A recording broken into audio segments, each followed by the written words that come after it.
O frio cortava a pele como vidro. Homens famintos rastejavam entre ruínas congeladas enquanto o céu de Stalingrado ardia em vermelho.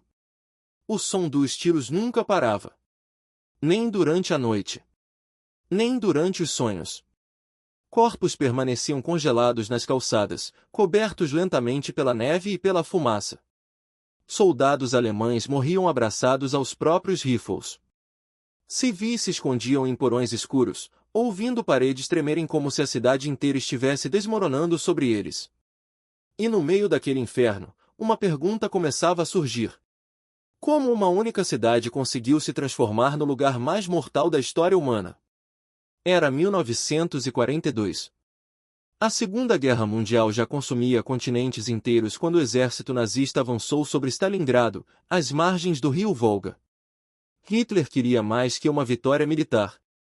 Queria destruir um símbolo soviético. E Stalin, do outro lado, transformou a cidade em uma obsessão nacional.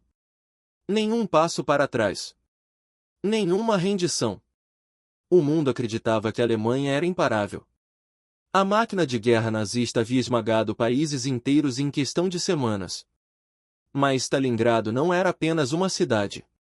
Era uma armadilha de concreto, fogo e gelo. Antes da batalha, a região pulsava com fábricas, ferrovias e navios cruzando o Volga. Trabalhadores enchiam as ruas. O petróleo do Cáucaso alimentava ambições gigantescas. Tudo parecia parte de um futuro industrial inevitável. Então vieram os bombardeios. A Luftwaffe transformou bairros inteiros em poeira.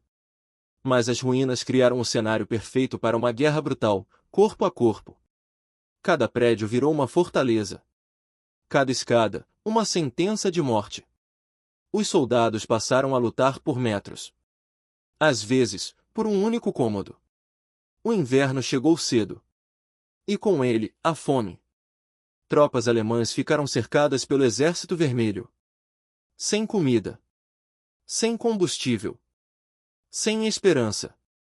Homens comiam cavalos congelados. Feridos eram abandonados na neve. Alguns enlouqueciam em silêncio. Enquanto isso, civis soviéticos continuavam presos entre os escombros.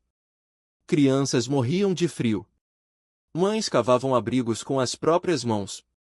O cheiro de pólvora se misturava ao de carne queimando. Mais de 2 milhões de pessoas foram engolidas pela batalha. Quando o silêncio finalmente chegou, em fevereiro de 1943, Stalingrado já não parecia uma cidade. Parecia o fim do mundo. Mas daquela destruição nasceu uma virada irreversível. A Alemanha nazista começava sua queda definitiva. E o século XX jamais esqueceria o preço daquela vitória. Hoje, décadas depois, ainda olhamos para guerras como disputas estratégicas em mapas e discursos políticos. Mas Stalingrado lembra algo perturbador: civilizações inteiras podem ser destruídas quando líderes transformam orgulho, poder e ideologia em obsessão. Porque no fim, a batalha mais mortal da história não foi vencida apenas com armas. Foi vencida à custa da própria humanidade. E talvez seja exatamente por isso que ainda precisamos olhar para o passado, antes que o passado volte a olhar para nós.